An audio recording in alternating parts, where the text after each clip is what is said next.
So after recently getting in the dirt bikes and doing a bunch of work on them myself, including rebuilding one here, my roommate moved out and took all of his tools with him. So today I decided to go to Harbor Freight, buy some tools, buy a toolbox, and put it in this spot right here and take you guys with me. So this is the main form factor here of the box. And of course, you know, we had to get the yellow because, I mean, you just have to, right? You have to get the yellow. Comes with these for the legs. And then this is the main body of the toolbox. Definitely banged it up a bit, moving it around. So we'll see if it held up to any dents and stuff. There's a bunch of other goodies in the car too that I'll pull out once we get this all together. All right, so I'm here trying to install the wheels on this thing, and I had to break out my brand new gold ratchet. Why did we get this? Because it's swag, and swag lives forever. So here's the problem. They've made these harder to open because of thieves and stuff. You used to just be able to walk up and rip off a socket and leave the store. I don't have the slightest clue. Okay, so it says cut. I don't have the slightest clue what that means. And I don't have the slightest clue how to get these open, and I need them for this. Yeah, so this is a little problematic.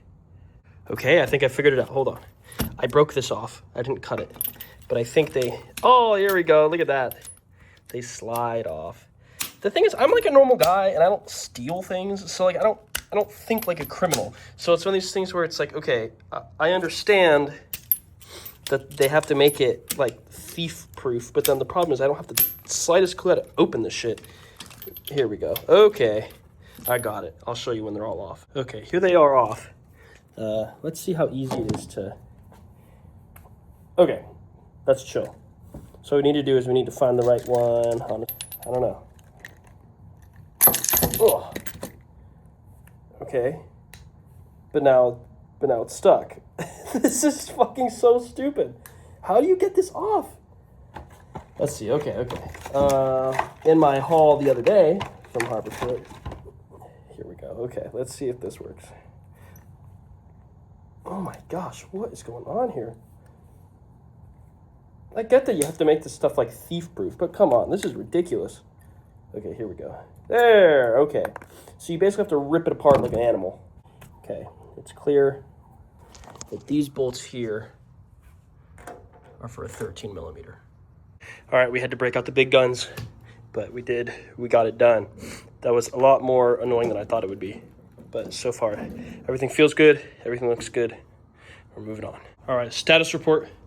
We've got these guys on. It wasn't too difficult. I will say this thing is a bit more annoying to put together than I thought. And then here's the fun part. Now, in the bottom here, we get to put the mat back in, and then you don't have to see all those bolts in the bottom. And there you have it. So we got the bottom there. The next step here now is to add these sidebars and then the tool tray. Here's the tool tray.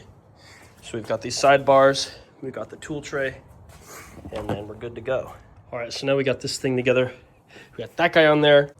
Now it's time to pick this guy up and then set it down on there, which I'm sure I might need help for. All right, here's something kind of annoying about this is that you have to grab onto that nut while spinning that one, which is okay, but then down here it's kind of tricky. So given my circumstances, I did have to buy some of these crescent wrenches when I was at the store and got this. So luckily, I've got these guys now that can help me do this. Now I know this is the riveting content that we're all here for, but this is so frustrating. I can't fit my drill in. I don't have one of those vertical ones that can do horizontal ratchets. I don't even have a ratcheting crescent. It's so frustrating because I was at Harbor Freight and I was discussing, should I get the ratcheting one or not? But these were like $6, so it is what it is. Last bolt, almost. All right, and then aside from just the toolbox and this fancy, the gold icon ratchet. I got a couple of these were the inside track member sale, and I finally splurged. I got inside track, so I got this, the matching yellow power extender. That's awesome. And then these are like $6. Just some stuff to store socket trays. I have some other junk here and some other stuff here, so you know, it's just going to be nice to have some real organization, get some stuff out of there. some of my more specialty dirt bike stuff I can put down here. And then there's a couple other accessories that I wanted. There is a paper towel holder, but I'm kind of waiting for it to go on sale. I didn't need to spend 15, 20 bucks. Every single thing I bought today. So I got this. I got the whole toolbox. I got the Icon ratchet. I got these guys right there and a couple other bits and bobs. Every single thing I bought today was on sale. So that's the trick about Harbor Freight.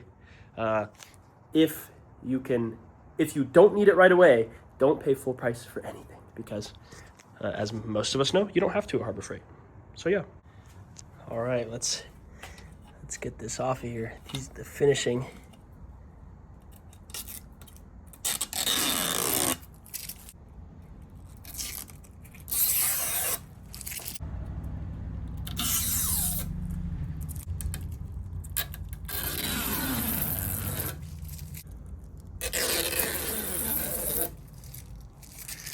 There we go. Nice and de-plastic. All right, so as you can see, we're all together. The dirt bikes are back in the garage, but a lot of this stuff is in here now. So if we take a look at the finished product. And here I've got my zip ties. I've got all my screwdrivers. They don't quite sit up straight in here, but that's okay. And then I have organization. These are for my impact. I've got this guy, all my stuff for that, my JIS bits for my dirt bikes, my T-handle with all my T-handle attachments. This thing is really nifty. If you don't have one of these, if you work on dirt bikes or anything of the sort, I just got this one from Tusk, and it's super awesome because all I had to do was, this was like $6, and then these from Harbor Freight I think were like $6. So for $12, you basically have a T-handle for any size that you want. So that's awesome. And then yeah, so in the haul today, I got the gold Icon ratchet. Zip ties, all that, already talked about that. So if we go in here, I've got all these guys, my crescents. I have gasket maker, thread locker, just assorted stuff. The keys are in here, whatever. Not a big deal. I have a flywheel puller. I've got a impact, what is it called? An impact driver. And then my circlip pliers. I've got a magnet, a bunch of washers, feeler gauges, anything random. This is for helicoils. This is a helicoil kit. And then these are actually stamps made out of steel for golf clubs, because I do that with that. In this next drawer, you've got my multimeter, both of my torque wrenches, my hammer, and these guys I bought the other day. I've got a bunch of OEM parts for dirt bikes, the gasket for this guy, and then a full clutch kit for my RM125 right there that I'm going to put in this week. And then, yeah, and that's it. And then I have a crank puller. I have a case splitter. I have the box for my Milwaukee. I have some hand guards for my 125. I have a brake bleeder. And then this is a bearing, like a bearing seal. Let's see. It's like a bearing seal kit. There we go, yep. Like a seal driver. So yeah, I'm really happy with this product for the price I paid. So I had a 10% coupon on this. So this was $250, and then with some of the other stuff, an inside track and the ratchet and all that, I ended up spending after tax about $415. So yeah, I still have a lot more junk to go through, but look, guys, this is part of owning dirt bikes. Kind of for the first time working on them yourself, it really just requires space. I bought this just to fully rebuild the RM engine right here. But yeah, I mean, this was my workbench. I finished the bike and I just had nowhere for my stuff after my housemate moved out. So this is kind of my new setup. So I'll work on this in the coming days, and in the next video you'll see that this is all good to go, maybe, hopefully. And yeah, kind of want to get back to making pool cues too. I used to make custom pool cues on the lathe over there. There's a few of them sitting over there. But yeah, this is kind of my first step to getting nice and organized again, having a usable garage space, and having something I can make videos in and show you guys what's up, because bike life's cool and there's a lot of wrenching, and I would love to be able to show you guys all the wrenching and some of the other stuff I'm up to, but it's great to have a space for it now. So anyways, thanks for checking out the video, and I'll see you in the next one.